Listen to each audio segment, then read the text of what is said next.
to Brains Graphics. We are here to discuss an interesting topic called the central problem. My name is John, and sitting with me here is Alex.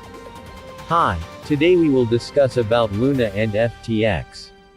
The black swan events of LUNA and FTX that have so far characterized crypto in 2022 left many in the space wondering how we got here. What began as a quiet revolution focused on decentralization and financial sovereignty has been corrupted by greed and the centralization of power and control. If crypto has any hope of a future, it can only be found in reaffirming the central tenets of decentralization and financial sovereignty. While the media claim these problems are the fault of a lack of regulation, it's worth considering that LUNA and FTX were already subject to regulations. In fact, in early 2022, FTX had been meeting with regulators from both the US and UK. They even claimed to be the most regulated exchange in crypto. It's incredibly naive to expect regulators to hold people in crypto to account, and to oversee the development of the technology.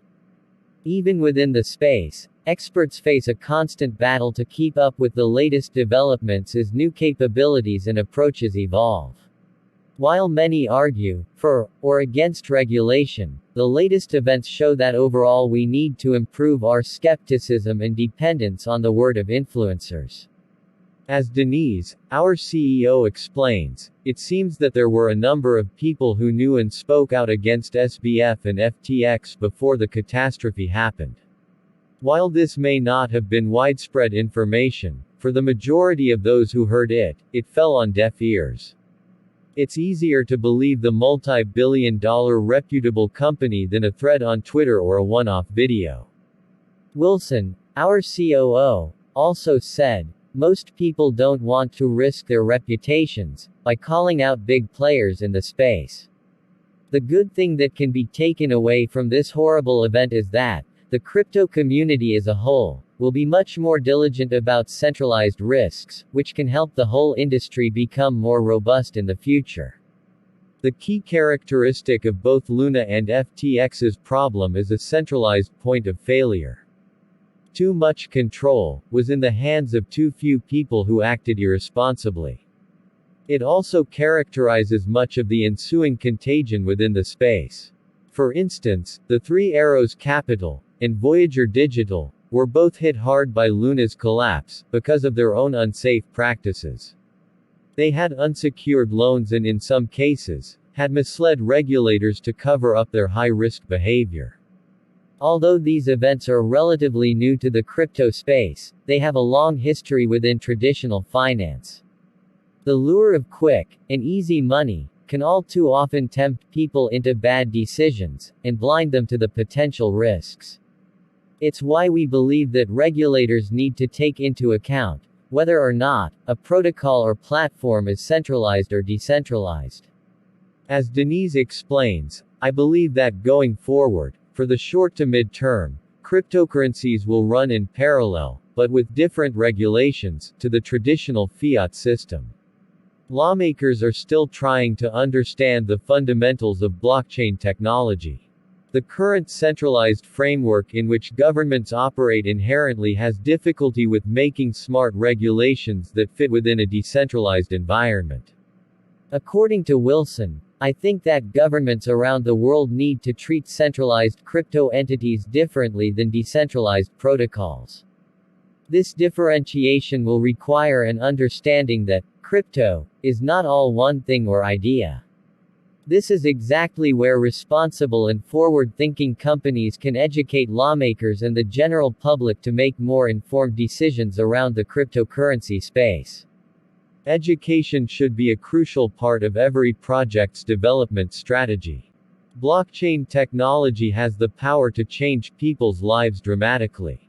Sometimes it's as simple as allowing people in countries with hyperinflation, such as Turkey, to stabilize their resources by moving them into US-backed stablecoins. At other times it's helping people to avoid predatory lending and access affordable loans to buy their first property.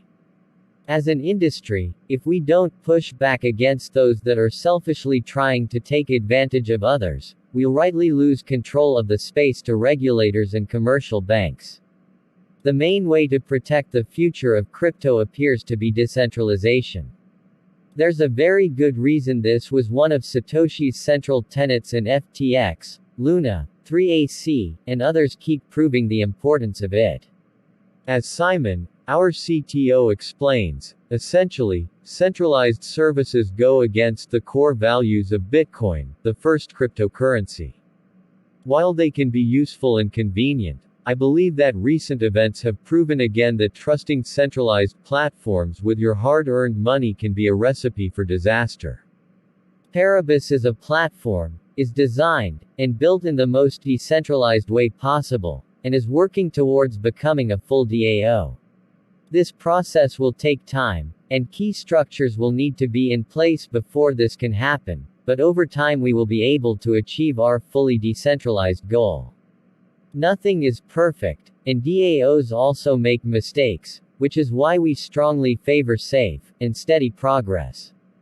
Some may race ahead by cutting corners, but the long-term success of projects and the space as a whole depends on cautious optimism. The success of this approach depends on the trust and support of the community, which is why we place such a great emphasis on education and communication. Times like these are hard, and our hearts go out to everyone that is affected by other people's recklessness. We appreciate that we don't move as fast as some would like, but for us, it's impossible to gamble the future of Paribus and other people's money for short-term gains. We have, and will always take, a responsible and steady approach to each stage of our development. We firmly believe this is in the best interests of both the protocol and the community, and we thank everyone for their continued loyalty and support. For more information and update, follow Paribus on Twitter at Paribus_EO and join our official Telegram chat group using this link https://t.me/Paribus_EO. Thank you for watching, see you next time.